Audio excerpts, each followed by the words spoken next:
आज हम धातुओं के बारे में पढ़ेंगे। धातुएं किसे कहते हैं? धातुएं वे तत्व जिसमें स्वतंत्र इलेक्ट्रॉन होते हैं तथा जो इलेक्ट्रॉन त्याग कर धन आयन बनाते हैं धातुएं कहलाते हैं। जैसे सोडियम है, पोटेशियम है, आयरन है, कॉपर, एल्यूमिनियम आदि। आवर्त सारणी में धातुओं की स्थिति। आवर्त सारणी में एस ब्लॉक की धातुएं आवर्त सारणी में बाईं ओर वर्ग 1 के तत्वों को क्षार धातुएं तथा वर्ग 2 के तत्वों को क्षारीय मृदा धातुएं कहते हैं। क्षार धातुओं के अंतिम कक्ष में एक इलेक्ट्रॉन तथा क्षारीय मृदा धातुओं के अंतिम कक्ष में दो इलेक्ट्रॉन उपस्थित होते हैं। जैसे देखो, लिथियम क्षार धातु है, इसका इलेक्ट्रॉनिक विन्यास होता है 2 1, तो इसके अंतिम कक्ष में एक इलेक्ट्रॉन होते हैं। तो इस तरह से यह अपना एक इलेक्ट्रॉन त्याग देता है और इसका इस तरह से ऑक्टेन कंप्लीट हो जाता है और यह स्थायी हो जाता है। वैसे ही सोडियम जिसका परमाणु क्रमांक 11 होता है, इस तरह से इसका इलेक्ट्रॉनिक विन्यास होता है 2 8 1।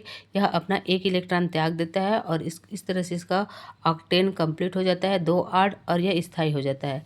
वैसे ही पोटेशियम का परमाणु क्रमांक 19 होता है 2 8 8 1। यह अपना एक इलेक्ट्रॉन त्यागेगा और इसके बाद यह 2 8 8 इसका ऑक्टेन कंप्लीट रहेगा और यह स्थायी हो जाएगा। वैसे ही क्षारीय मृदा धातुओं में बेरिलियम का परमाणु क्रमांक 4 होता है।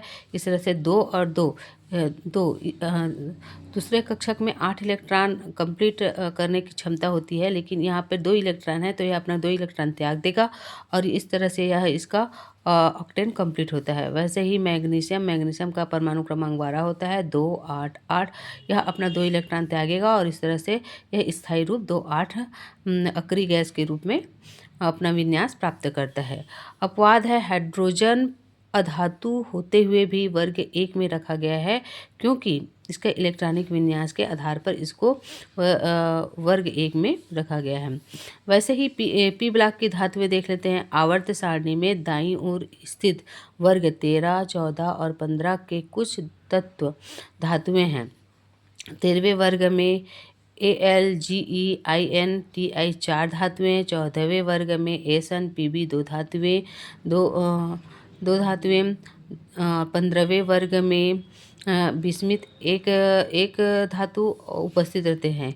इसमें अंतिम कक्ष में क्रमशः देखो धातुओं में 1 और 2 अंतिम कक्ष में इलेक्ट्रॉन रहते हैं। वैसे ही अधातुओं में 3 4 और 5 अगर हैं तो वह अधातु कहलाते हैं। तो 3 4 5 इलेक्ट्रॉनिक विन्यास होता है।